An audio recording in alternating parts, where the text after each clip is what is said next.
if you were talking about purpose in the context of an individual and where that person gets their purpose from and how that drives the decisions that they make in their own life, right?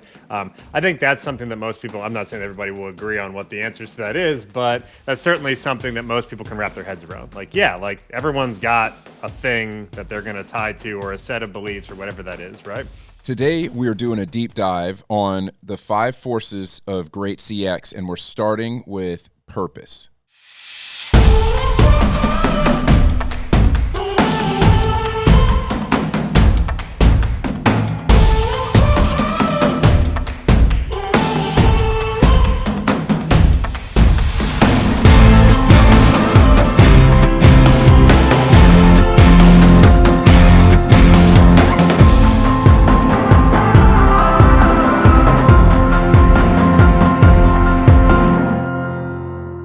Hey, everybody, welcome back to the show.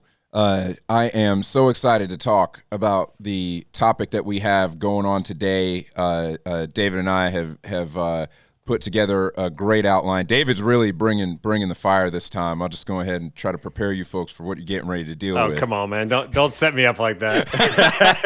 I did that on purpose. I did it on purpose. I know you did. How you doing, man? How you doing? I am well.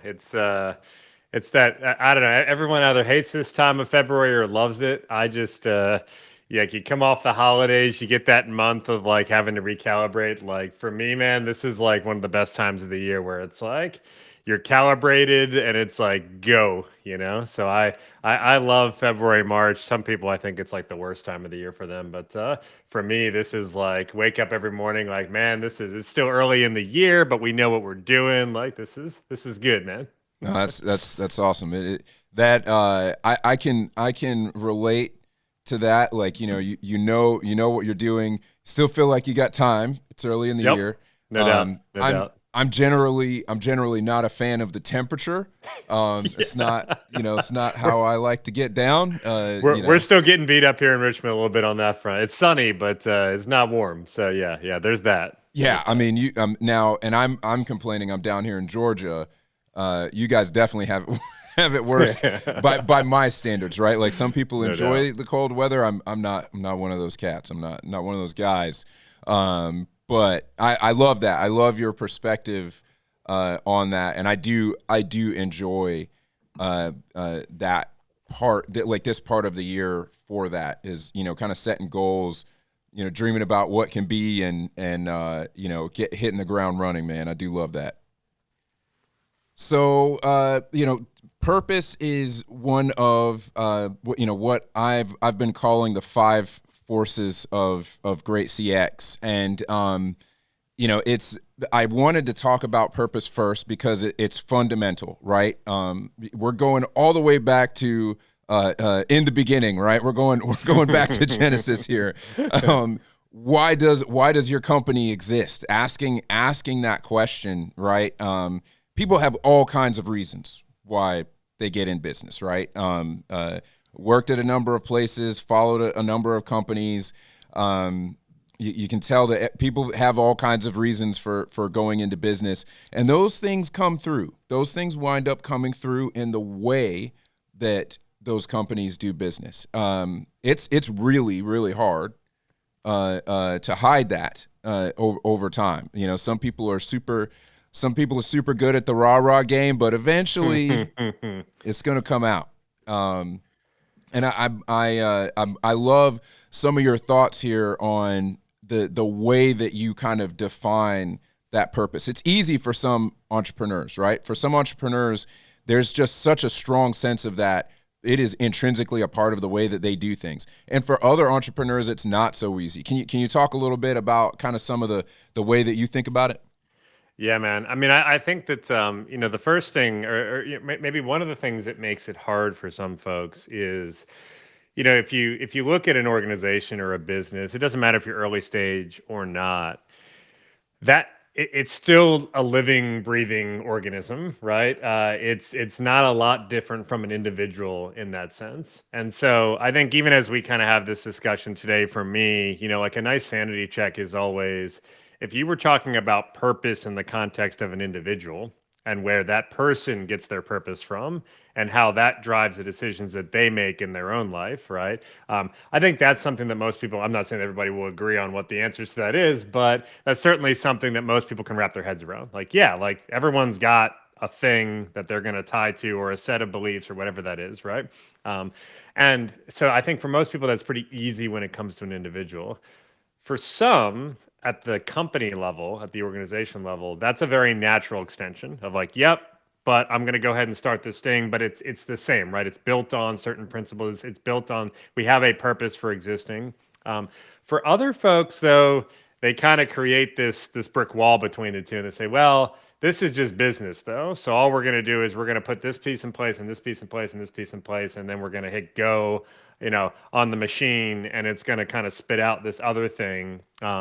And to your point, a like that doesn't give, and we'll talk about this, like it doesn't really give anybody something to latch onto. But I think the bigger thing is that if you don't have a real problem that you're trying to solve as a business, right? If you don't have something that really underlies why you exist in the first place, then it doesn't really, you can get org structure right, you can get all the stuff right that kind of helps the machine go, but sooner or later people are going to get bored, they're going to get frustrated, they're going to see through kind of what that looks like, and like all of that, it's going to start to feel hollow, right? And this is true for individuals as well, right? It's like depending on what you're kind of tying yourself to, after a little while, like certain things in life start to feel a little bit hollow, right? And if you find yourself in that situation, you kind of end up moving on to the next, right? Well, as a business, when people move on to the next, they are leaving as employees,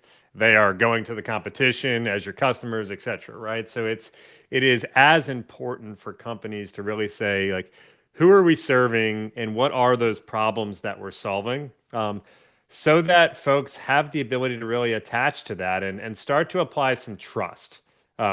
Trust that, okay, I think that you can actually solve that problem for me. And even if it's not perfect in the beginning, I'm willing to hold on and allow you as the business to work through that, to ultimately help me as the customer, right? Or the employee.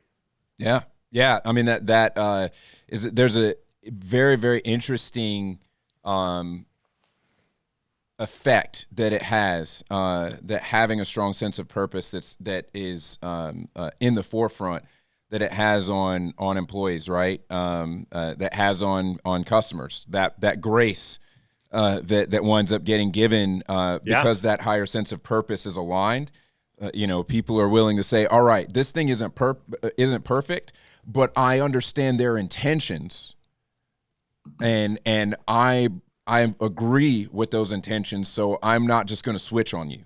Yep. And I still, I may not think in the moment that you have the best product or the best pricing scheme or whatever it might be, but I believe that you are still the best organization to help me solve this problem because you're the one that cares the most about it, right? Or you're the one that is most aligned with it, or whatever the right wording may be there. And yes, like it creates grace, and I don't care who you are. You can be IBM, Exxon, Apple, or you can be the little startup down the road. Like it doesn't matter. Like everybody needs grace from their customer base sometimes, because every company hits those days where it's like, man, that wasn't supposed to happen, right? And it can either be that might be the last day that you exist, or it may just be a bump in the road and you move on, right? And a lot of that has to do with how people relate to you in the first place. Absolutely, and I think that the understanding winds up coming through when you're able to operate that way, because it comes through in your actions, and that's a hard thing, and that's one of the reasons this is such a pillar, in sort of the thesis that I kind of have here with these five forces, is because it affects the customer experience. It affects the way that somebody wants to and is willing to interact with your company. Same thing with employees. Yeah, no doubt, no doubt. And one of the things that, especially with tech startups, you'll hear this, it's one of like the 10 things that gets thrown around a ton, which is like the painkiller versus vitamin thing, and in a lot of cases for specific companies, um, you'll hear founders that are very much like, we've got to be a painkiller, we can't be a vitamin, right? It's this kind of mentality of like, that's the only way. I look at that slightly differently, which is that it's super important to know which one of those you are. There is no doubt about that, right? If you think you're a painkiller and actually you're a vitamin, right? If you think that you are solving a core need that has not been solved before, but really you're just kind of tweaking something that already exists, like you're going to look foolish real quick out in the market, right? And vice versa. If you downplay the significance of what you're building, and think of it as kind of an additive play on something that already exists, when really there's an opportunity for you to solve real pain, you're missing an opportunity, right? But the key is, as an organization, and this is something that you kind of have to continue to revisit, but you have to decide like, which of those are we going to be? Are we a painkiller or are we a vitamin? And that, to your point around really finding like where that fits, right? Like you're trying to get to, it's not just product market fit, that's a thing, but it's also like, how does this fit into the lives of our customers, right? And that is fundamentally, when we think about purpose and we think about these problems that are being solved, like fundamentally that's the question that you need to be able to answer, right? Is how does this fit into the lives of the people that we call our customers, and that extends to employees as well in a slightly different capacity, but that ends up being like the most important question that you can ask, and that's your sanity check, right? That's your like, hey, does this thing actually hold water, Totally. And I think that again, for those entrepreneurs and business leaders who have a strong sense of purpose, who think that way already, that can be a very easy thing to do. And they have other areas, right? Like we all have a jagged profile, right? Everybody has strengths and weaknesses. And I tend to be one of those very, very strongly purpose-driven people. I got other areas that I need help in, right? For some folks who don't think about this as much, they know market fundamentals well. They know finance, et cetera. Mm-hmm. They don't think in these terms very often. This can be something that takes a lot of focus, but it's important. It's important to think this way. It's important to be able to set this because it winds up being a fundamental piece. It is the foundation of your company's strategic decision-making ability. And even at a lower level than that, you talked about people having a set of beliefs. If you're not operating from a core set of beliefs, what you are willing to do can wind up going in a lot of different directions, and without being able to have something that consistently points you in a direction that aligns with what you should be doing, and having a way to determine what you should be doing, Yep. you run into problems. No doubt, man. I mean, I think that's the, and you got it right. Everybody. For some people, this topic comes very naturally, and it's like, yeah, of course, you have to do that first.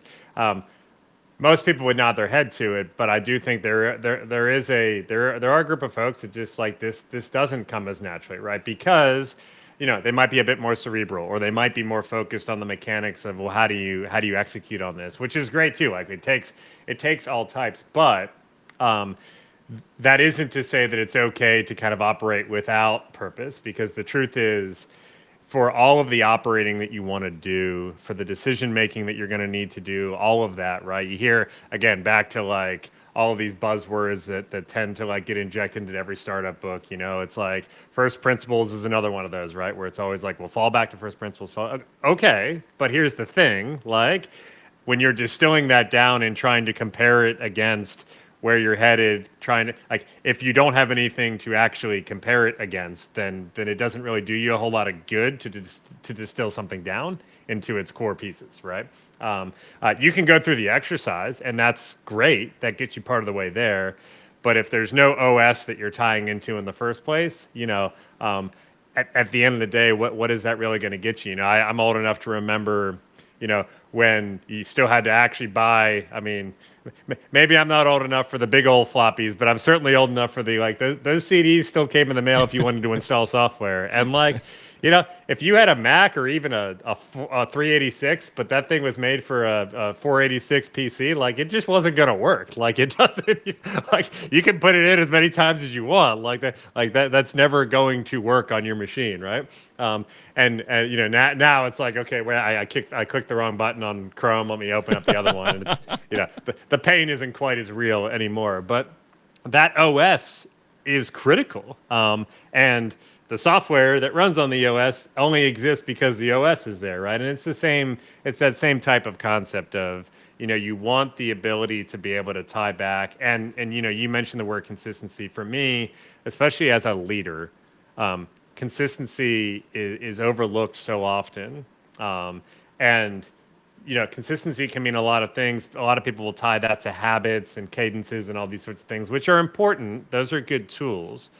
But consistency in decision making, in the sense that you're always tying back to your, to your purpose, that I'll tell you what, that is a powerful, powerful thing, and people can feel that. That is not, it's not frou-frou. It's not like people they will feel when that's happening, and they will feel when it's not happening. Absolutely, they will. I one of the reasons it's on this list is because I've watched that.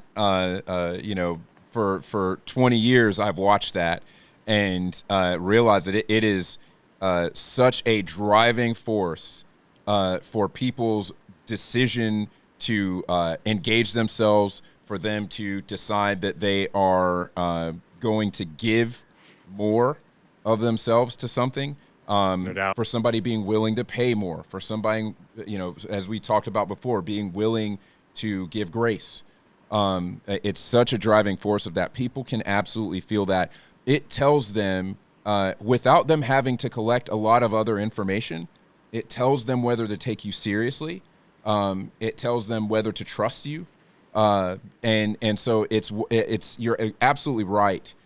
It's okay if this doesn't come as naturally out of the gate. I'd say it's something that everybody needs to work on. It's not okay to leave it blank. And No doubt. No doubt. it is not okay to leave it blank. Yep. Yeah. This is not an optional part of establishing what it means for your organization to exist. So purpose has got to be there. I almost feel like this should be the first thing we talk about, and we should like come back to it when we get to the end, because it is the most important thing to check yourself on as a leader. Totally. And it's one of those things. You talked about being a leader, and essentially this helps you fundamentally be able to make those strategic decisions. A leader is the one who has to be able to be given the blank sheet of paper and to be able to put down what should be. Mm-hmm. And if you don't have this, that blank sheet of paper is scary. That blank sheet of paper is terrifying. If you do have this, it's probably still scary, but less scary, far less scary. If you do have this. No, there's no doubt, and it's also the other part of that too is, regardless of what you write down on that proverbial sheet of paper, it getting it right, quote unquote, whatever that means, and maybe that varies day to day, but getting it right becomes a function of luck, frankly, if you don't have this, right? It's like, okay, well, we set a direction, or we made a decision on something that was somewhat strategic. Great. And, maybe it worked out, maybe it didn't, but, it's like, if you're not tying into, if you're not tying into the purpose that, frankly, like your customers, your employees, all of your stakeholders have come to know you for, or are searching for in your organization, then the truth is that result isn't really tied to anything. In other words, you can have a positive result that actually doesn't move the needle nearly as much as it might feel like it should.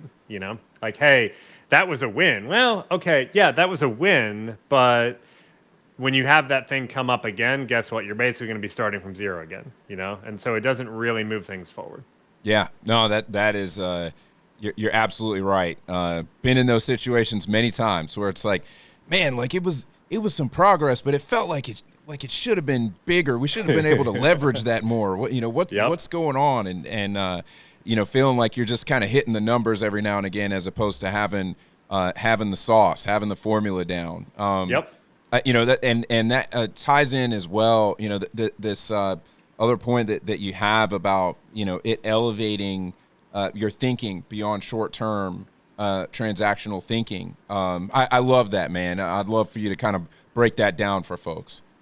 Yeah, I think that we talked about grace earlier, and I love that term. I think that there is even a business version of that has to exist, just human to human. Like it's part of us interacting with each other. But there's also probably a corollary to that or something that's related, right? Which just has to do with how willing are people. Again, this can be your employees, customers, etc. But how willing are people to, it's the 76ers like trust the process side of this thing, right? Where it's like, how willing are folks to trust the process and say, you know what, like that thing, like that was a little rocky, right? Like the way we did that, or the way you guys rolled that out, or whatever that might be, like that wasn't perfect. But like, I still see where this thing is headed, and as a stakeholder, where this thing is headed in my head is no different than where I would have said it was headed 2 months ago before that weird thing happened in between, right? And on the flip side of that, when good stuff happens, right? You put out a feature that just happens to be amazing, and it kind of like gets a lot of good buzz, right? You get a couple of wins that maybe you weren't expecting, and it's a little bit of that artificial like. And this is a hard thing for entrepreneurs, especially because everybody wants the wins and everybody wants to feel like everything good that happens is now kind of that's an indicator that like that J curve is just around the corner, right? But it's keeping expectations in check on that side as well, which is like that's good. I'm glad that good thing happened, but stay the course, right? Like we're not here for the spikes. Like those are going to happen, but that's not why we're here, right? We're here to make a lasting difference in this way, and that's a journey. And so stay on the journey. But if you can get people out of short-term thinking, then they don't get too high, they don't get too low, which means that again, back to that consistency piece, like you can stay the course, and that is incredibly important for longevity. It's also important for people just especially we're seeing this more in the last couple of years, but people are taxed, and so these like huge emotional swings, the huge swings, and everything is great, everything is broken, like it's not good. It's not good for anybody. And so having that kind of those big rocks that people can tie to, where they're like, all right, but you guys, you're still you, like that's important. That's absolutely right. The ability to evaluate whether we're still us, right? Like I've been at multiple companies where we grew past a certain size. The company wound up having to make certain decisions along the way, and it doesn't feel the same. It doesn't feel the same anymore, and it's not going to feel the same. You can't expect something to feel the same all the time. But having that ability to evaluate, are we still us? Yep. Is this still something that I align with? Because it's one of the biggest things that purpose allows somebody to do is to decide whether or not they agree, decide whether or not they Yep. are with the program, and if you can make that decision, everything else becomes a lot simpler. If you can't, the chance of making the chance of somebody deciding to make a switch, whether that's an employee or a customer, it just becomes a lot more easy, becomes a lot more likely if they can't make that decision. And sometimes you want people actually to make the decision. I'm not with this. 100%. This isn't what I want. 100%. You want those folks to be able to make that decision, because if they stick around because they don't know, you have problems there too. And every single business leader that's been around for any amount of time knows this. Yep. Yep. No, and it's and there is a scaling element to that, which is if the only way that people find out about if the only way that people hit those decision points, right, your customers, your employees, is when, you know, one or two people open their mouth and kind of give a speech or give a little rah-rah or send out an email or whatever that might be.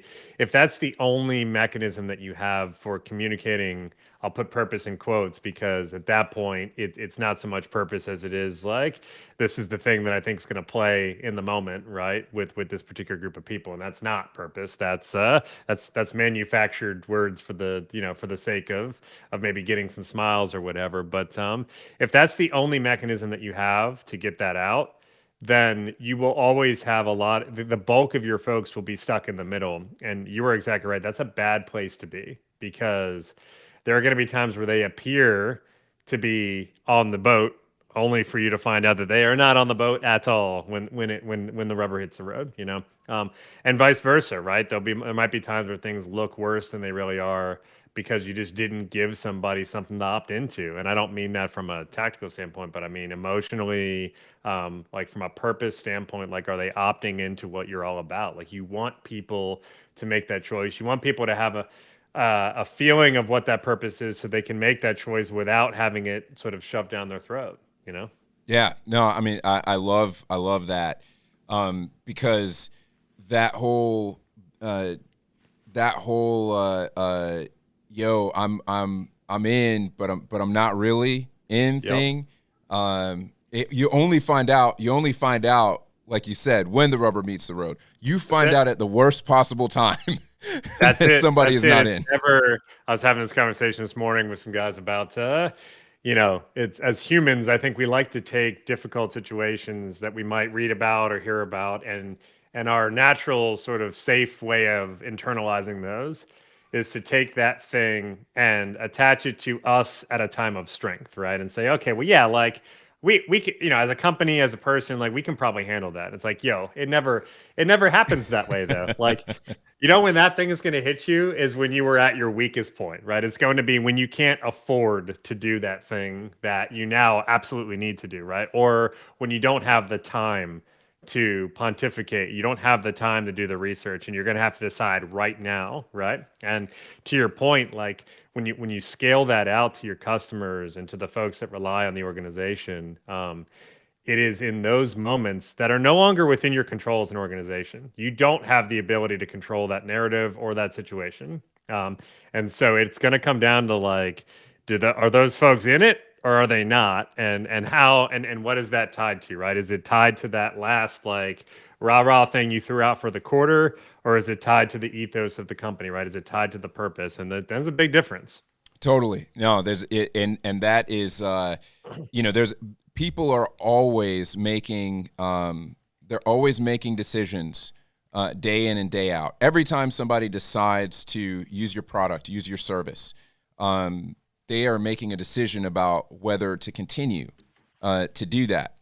You know, in jobs theory parlance, that's the little higher, right? The little Yep. higher is, do I keep using it, right? But you know, without putting any sort of special language on it, we just, you know, we know that that's what we do. We're always evaluating: is this the best experience? Is this the experience that I want to have, right? And so you wind up having to enable somebody to make that decision. A lot of times, people are making moral calls. Part of that regular decision making, people are making moral calls. Sometimes you have to make a moral call that is, you're thinking to yourself, this probably is not going to look great on the balance sheet. This is potentially not going to look awesome to Yep. everybody in the market if I have to make this call. But I know that I have to do it, and it's interesting to see situations where a company does something that seemingly financially would not be in their best interest, but people look at that and they recognize they clearly did not do that just out of their own self-interest. They did that because they stand on a principle, and that causes a just ferocious attachment to that brand by the right people. And you can't get that without having that clear sense of purpose. There's no doubt, man. And I think that you know, the attraction piece of that, right? Of like, okay, so, you know, like all of those things are so true. And I think there's there's that longevity component to that then that, you know, and we've kind of been hitting on this already a little bit, but, you know, just this idea that you like it's the little hires, right? But that occurs with your employee base as well. It's like people are making that choice every day to either lean in or not. You know, as a customer, it's I'm either going to kind of continue being a customer or not. And that might show up on the balance sheet. It might show up as they're literally making a choice of buy or no buy, renew or not renew. But there's also, you know, even to make it like somewhat mechanical, like there are a lot of other metrics though, like in the software world, that comes down to like, okay, but like usage is going way down. Like we're still, for now, they're still paying customer, but listen, like we can see like the writing's on the wall, right? Like these people are not logging in, they're not using this thing anymore. They're choosing to kind of, you know, go elsewhere, etc. From an employee standpoint, that looks in, you know, very specific ways of like, okay, we can see engagement is backing off a little bit. And all of that comes back to, yeah, are do people wake up whether their intended interaction with your company or brand is 5 seconds or all day every day, right? um, they are making that choice, and it is a lot it is a lot healthier for an organization to ensure that that choice can be made on some things that are very clear, right? And again, it's okay if some people actually choose at some point to move on. Like that's part of this, right? But so it's not to say that like retaining all the people all the time is the answer. If you try to do that, like everybody will kind of, you know, slip out from underneath you, right?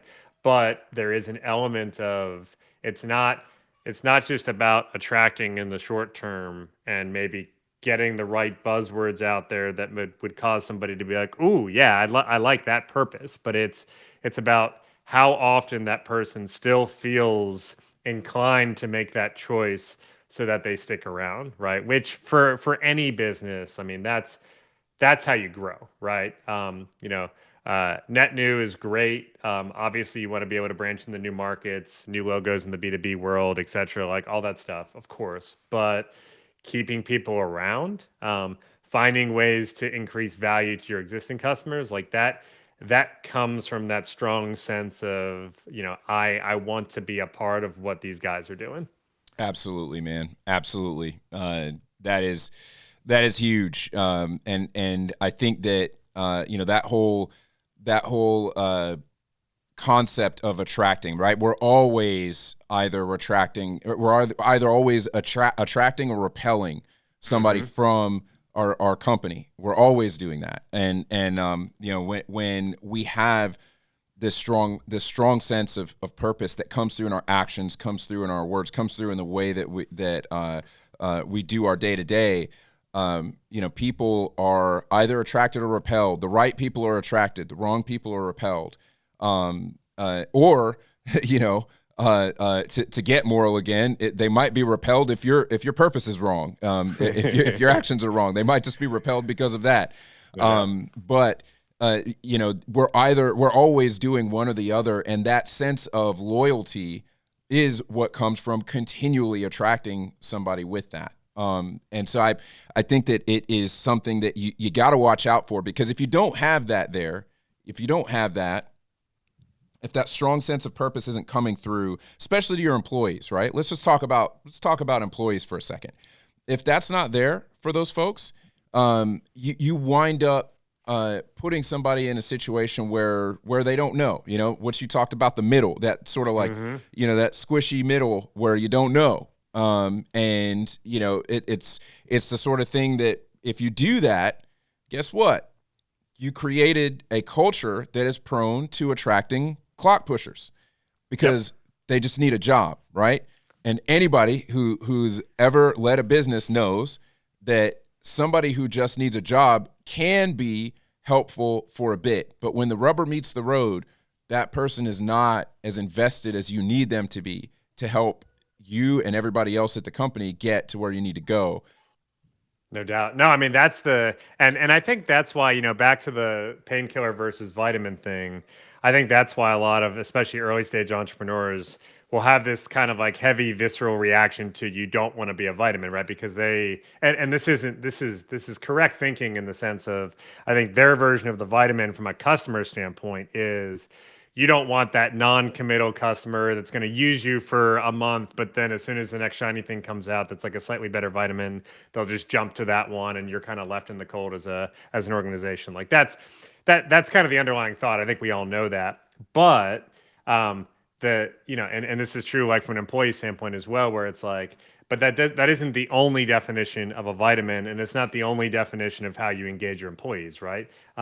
The idea that you can actually continue to make something better and you understand why folks are choosing you, right? And this comes back to as an organization defining purpose and then being willing to I love that you kind of call out that like you're either attracting or repelling, right? And if you can take that nice strong stance internally to that concept, what it forces you to do is really two things, right? One is, do we even have the data to know whether we're attracting or repelling, right? I mean, yes, on a one-off basis, we might see some data points come in. Somebody literally leaves a review that's either good or bad, right?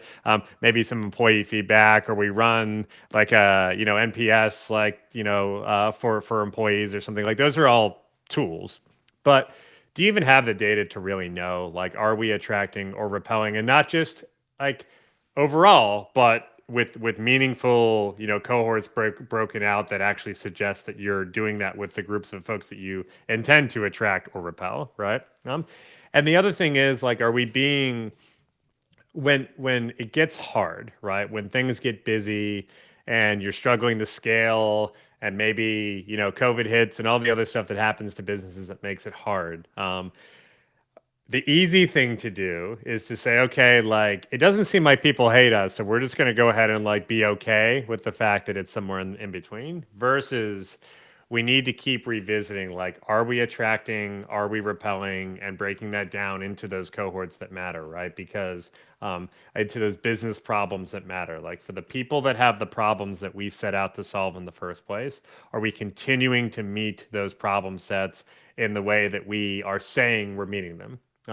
And having the ability to answer that question, yes, in a perfect world, just on demand whenever, but at minimum, like on some sort of regularity, it is a big differentiator between brands that are, all the brands that we know that have elevated themselves to that level. Like those folks can do that. And I'm not sure that everybody understands just how well those brands are able to do that, but like just, like be educated on that. Like those folks, they know the answer to that question every day. Um, but it's hard. If it was easy, then there would be more Fortune 100s, right? But it isn't. So it's that is a super important kind of operational element to this, though. Is like, can you actually answer the question? And are you willing to judge yourself on the answer to that, even when it feels like things are going okay? Oh man. Oh, I love that, man. I love that. Are you willing to ask a question?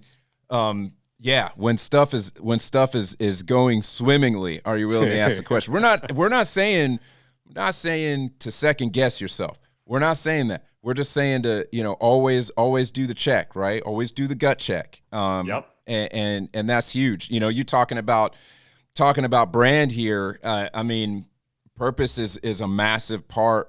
It's a massive part of your brand identity. It's the heart. It's the heart of your brand identity. Whenever I work with a company on brand, that's the first thing that we wind up talking about. That's the first thing I have us talk about is purpose. And it's funny to me to see who winds up saying like, what? Why do we need to talk about that? And the people who are like, oh yeah, like that makes sense. It's really interesting. I think that. Obviously, as you mentioned, the brands that understand that, they wield a tremendous amount of power. The brands that get that understand that wield a Oh tremendous amount man. of power.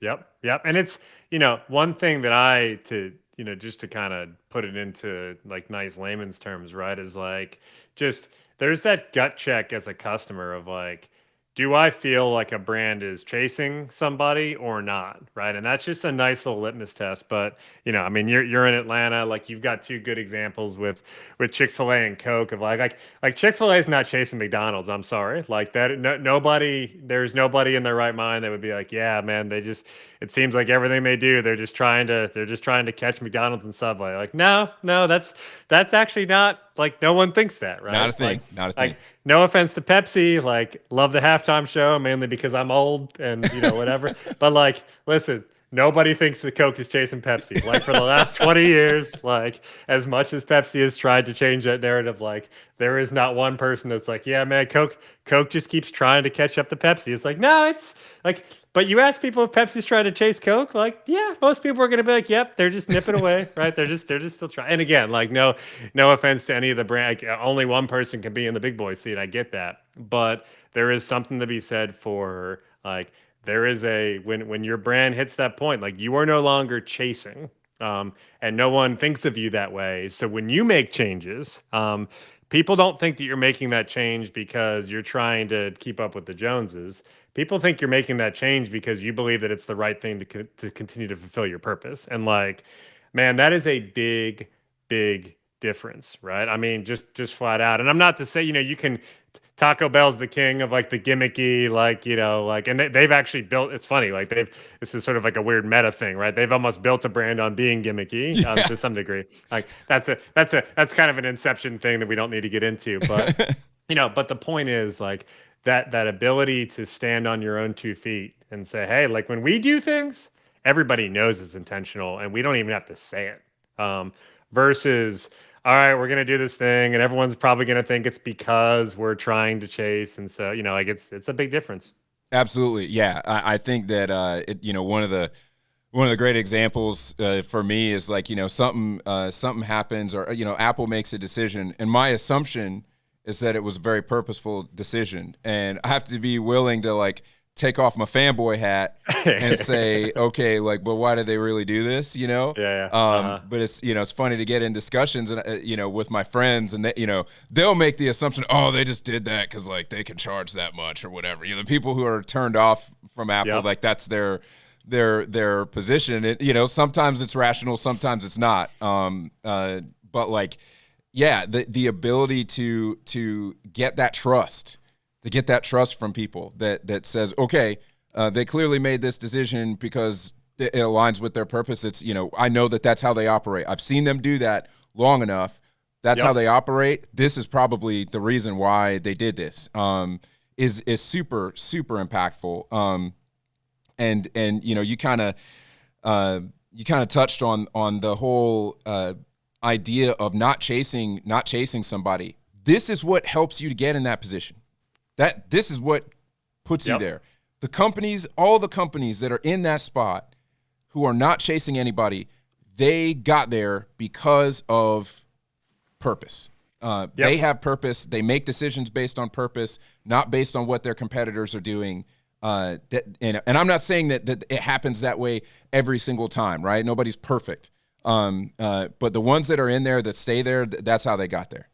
There is no doubt, and that goes back to our like this is not a purpose is not a field that you get to leave blank, and that's why, right? Because if you can leave it blank, but there are consequences, right? Consequences that are fatal in some cases to organizations. In other cases, it just means that in perpetuity, you will always be nipping at the heels of other people, and that's almost worse in some ways. It's like you'd almost rather not exist in that purgatory. But that's the deal, right? Like you either have one or you don't, and there are some very clear consequences to what happens. Yeah, absolutely. And talking about consequences, right?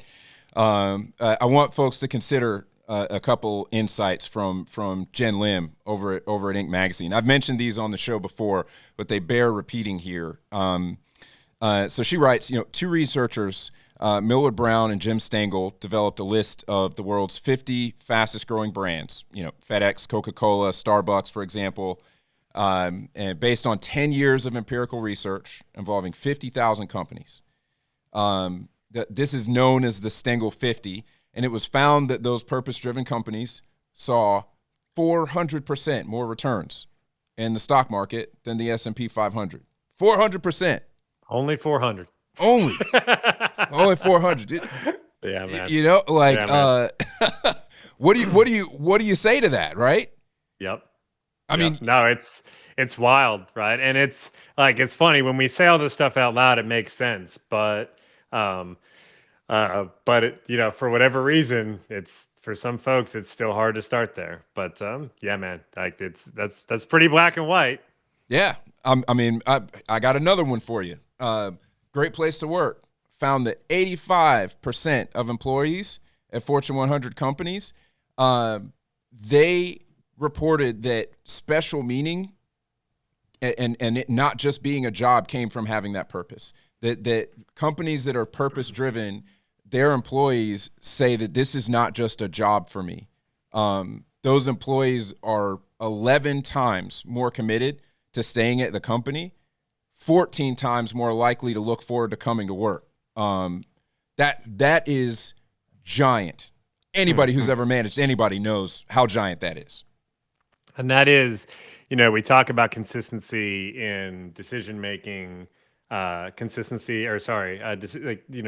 that are grounded in purpose and all that stuff. But what else helps consistency a lot is like actually having the same humans there for a while to make those decisions, having them mentor the next generation of folks that then come up and make those. And that's not to say that, being a 40-year, employee at a place is the only way to go about it. But it does say a lot about what those lasting principles look like, in companies that have that set of purpose. I mean, again, like that's some pretty significant data right there, right? I mean, we're talking about 10x more committed to staying. Like these are that's not like a 2x or a 1.5x. I mean, those are big multiples, and you see it. You see it in the people that are there, and you see it in their ability as an organization to have that type of longevity.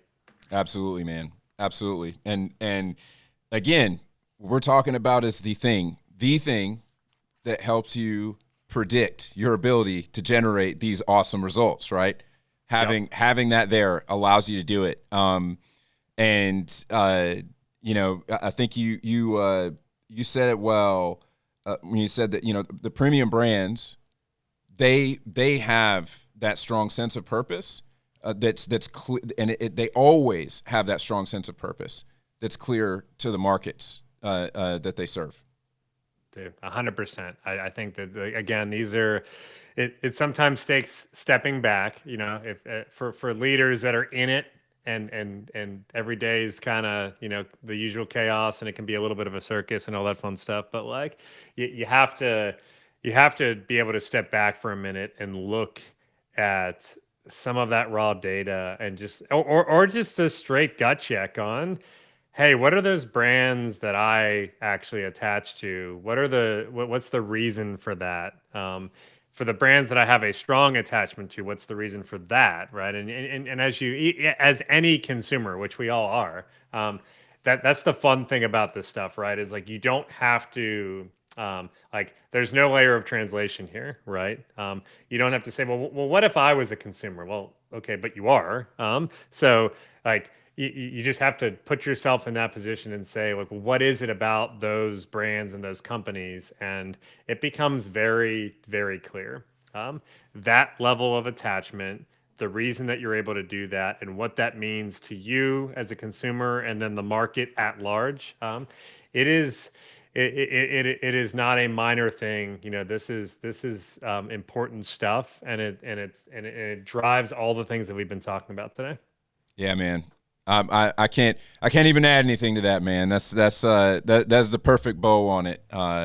So I think that is a great summation of kind of our where our flag is in the ground on this, and it's not our truth. It's just the truth. You can look at out in the market, look at the results, and judge for yourself. I'm willing to take that to the bank, and a bunch of other companies are taking it to the bank. So if you want to take it to the bank, I suggest highly that everybody put this high on the list of priority in their boardroom, on their executive team, with their management teams, that this is something that not only do you have a clear sense about, but that it is coming out in all the decisions that you make. So with that, I just want to wrap up the show by kind of talking about, what's good in your life, man. I'm gonna start with you, David. Yeah, man.